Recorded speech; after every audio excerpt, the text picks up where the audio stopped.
Yo, what's going on, guys? George here, and today we are gonna be playing the opening round of the Mclaren F1 Team Series event.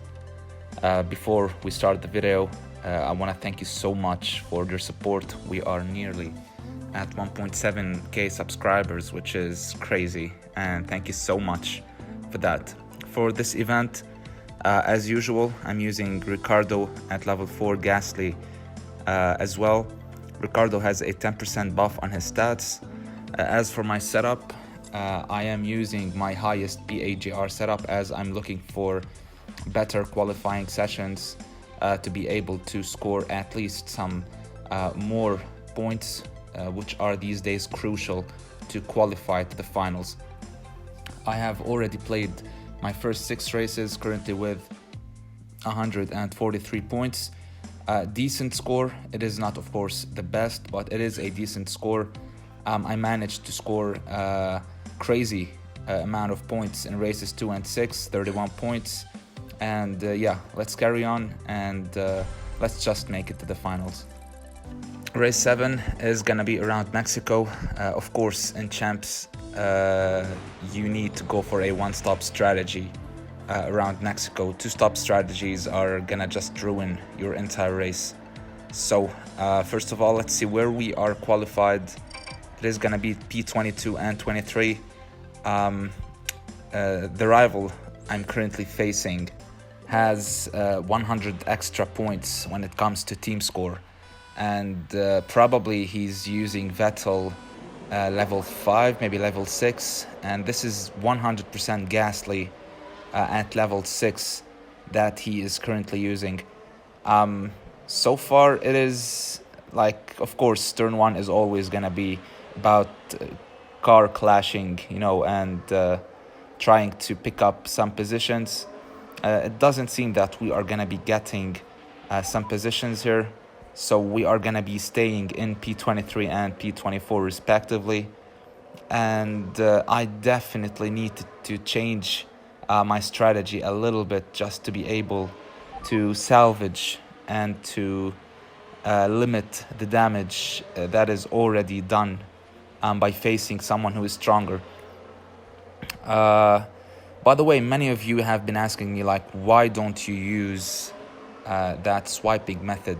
A lot of videos have been lately circulating the community, but personally, I don't think that this is the right thing to do, as this is something called exploiting, and you all know that exploiting a game is always against the rules, and it can result in a temporary ban and then a permanent ban, and basically you'll ruin like the account you've been let's say working on and upgrading for many seasons.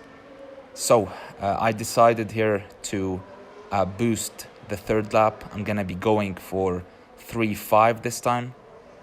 Probably I should have used another boost than the Prince. Don't get me wrong, the Prince is a good boost, but for some reason it doesn't work perfectly here around Mexico. Alright, so number 1 car has already lapped us. Norris did go for 5 laps. He's going for 3 laps in his second stint. By the way, if you have Epic Lando Norris starting level 2 and above with the 10% buff, he's just amazing. He's an amazing overtaker. He's an amazing defender, and he has a very good amount of tire management. So let's just push Gasly for this 5th lap, and we're gonna be pitting for a new set of soft tires and boost to finish from there. Of course, I don't think we're gonna be able to score around 20 points. For some reason, my rival did go for soft tires with his pure Gasly. Probably he should have gone or he should have used, let's say, mediums and pushed to finish from there. But he's using Taurus, so probably he should be fine when it comes to pushing. So can we overtake Vettel? This is gonna be a no here. and Ricardo is in P19. Gasly is currently in P23. Hopefully, he can catch up to Ricardo, activate team order. All right, so he's up in P21 at the moment. So I believe we should be getting around 14 to 15 points in this race. Facing someone who's stronger than you when it comes to team score is always bad for you. I understand that. And even though it doesn't seem fair, but there's always a margin of, like, let's say 20% when it comes to team score and flags. I believe it is 20%.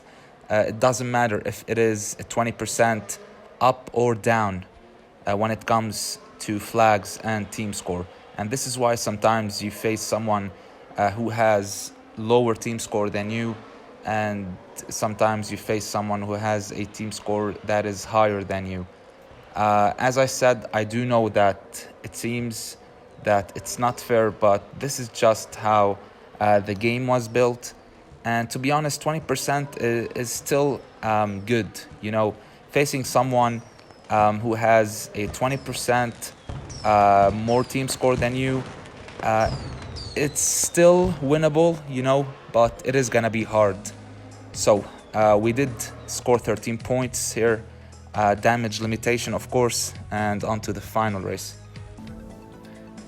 Last race is going to be around Suzuka. This is a dry race. Hopefully, by the way, we are facing a stronger rival as well. This is absolutely not a problem.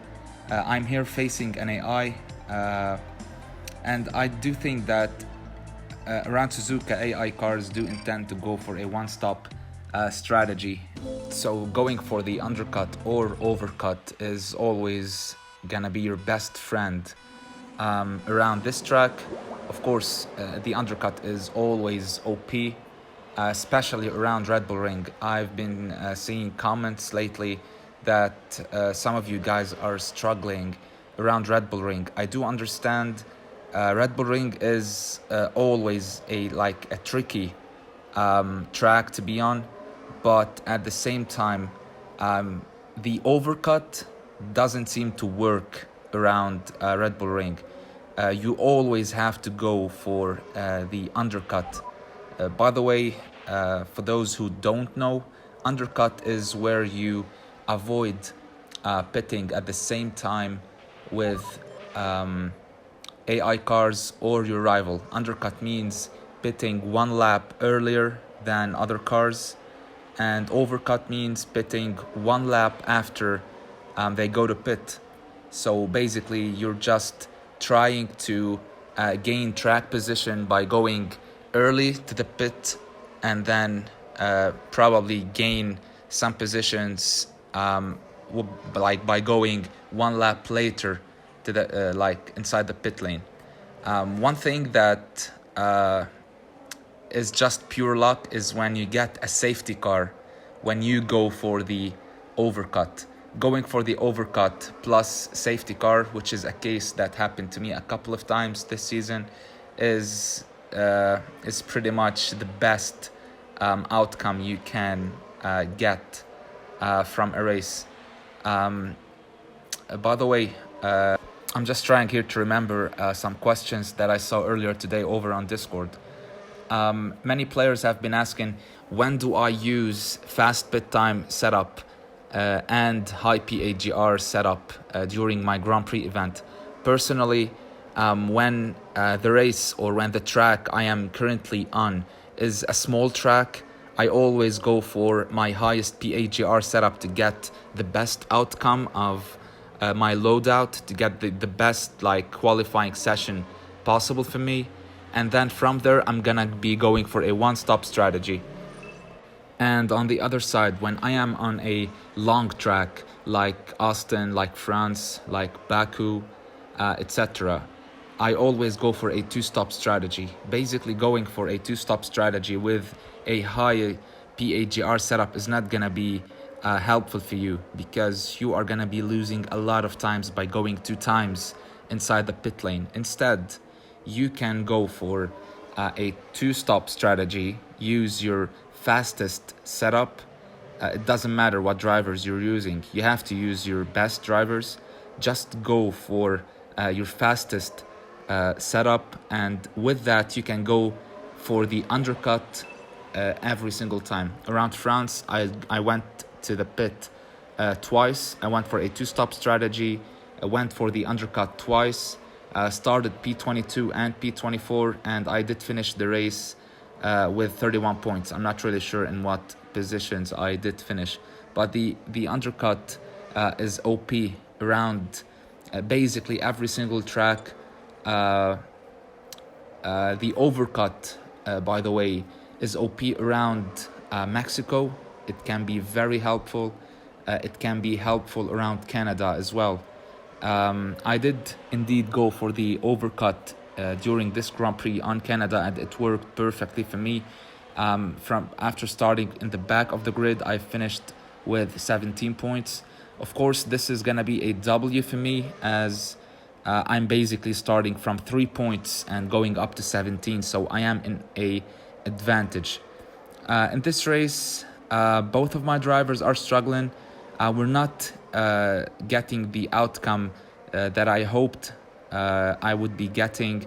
Currently in P18 and P19. Hopefully we can pick up some positions during this final lap, but both of my drivers are just struggling. Around Suzuka, you have to go for a one-stop strategy, unfortunately.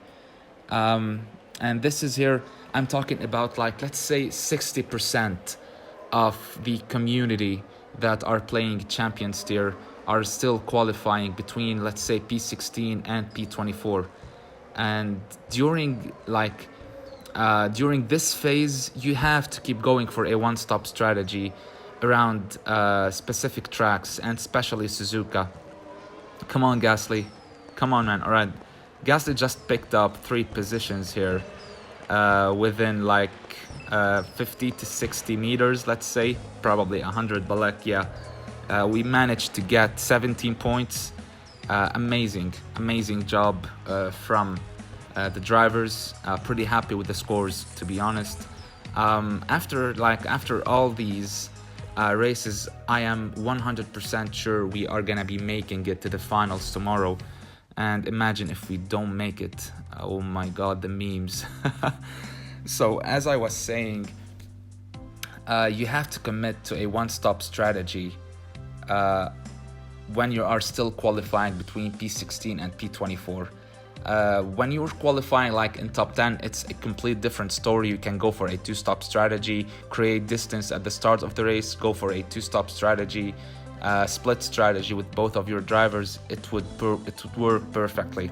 By the way, in my group, there's Lego Head here. He is just scoring amazing points here. 24 points from his first 5 races. I do need like a couple more seasons to be able to score these points if things stay like this. So this is gonna be it for this video. Hope you guys enjoyed it. By the way, if you have any question or if you need any help with strategies, with Grand Prix events, duels, setups, loadouts, whatever, don't hesitate to join our unofficial Discord. You are very welcome to our family, and you will find any help you need there.